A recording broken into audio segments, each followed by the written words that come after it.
இன்றைக்கி எலுமிச்சம்பழம் வச்சு கொஜ்ஜு செய்ய போகிறோம். கர்நாடகா ஸ்பெஷல். ஒரே ஒரு சின்ன எலுமிச்சம்பழம் எடுத்து இதை நல்லா வேக வச்சு எடுத்துன்னு வரணும். அடுத்ததாக ஒரு ஜாரில் தேங்காய், கொஞ்சமாக கடுகு,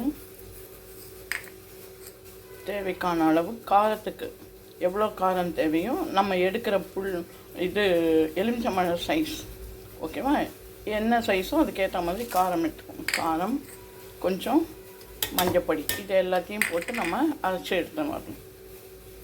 இப்போ நம்ம வேக வச்சுருந்த எலுமிச்சம்பழத்தை ஸ்மாஷர் வச்சு நல்லா ஸ்மாஷ் பண்ணி எடுத்துக்கலாம். இந்த எலுமிச்சம்பழத்தையும் குட்டி குட்டி பீசஸாக கட் பண்ணி அதிலே வச்சிடலாம்.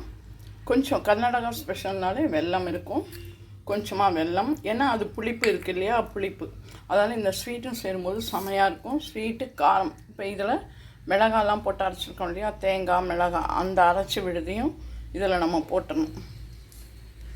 போட்டுட்டு தேவையான அளவு உப்பு,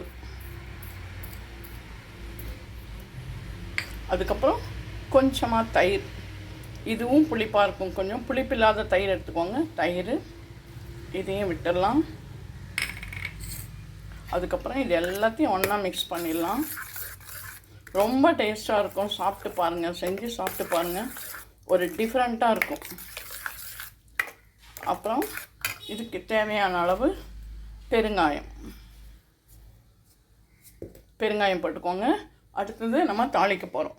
எண்ணெய் வச்சுருக்கோம். எண்ணெய் காஞ்சோடனே கடுகு, கருவேப்பிலை போட்டு தாளிக்க போகிறோம். கடுகு வெடிச்சாச்சு, கருவேப்பிலையும் போட்டாச்சு. இப்போ இதில் தாளிச்சிடலாம்.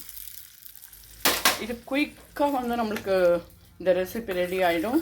அது மட்டும் இல்லாமல் இது இம்யூனிட்டி பவரையும் இன்க்ரீஸ் பண்ணும். ஏன்னா லெமன் இல்லையா, அதனால் இது குயிக்காக பண்ணலாம். யாராவது வீட்டுக்கு கெஸ்ட் வந்தால் கூட குயிக்காக பண்ணலாம்.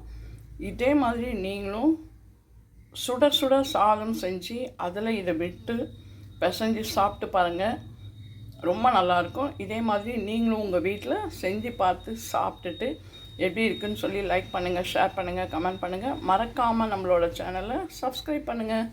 பாய், டேக் கேர்.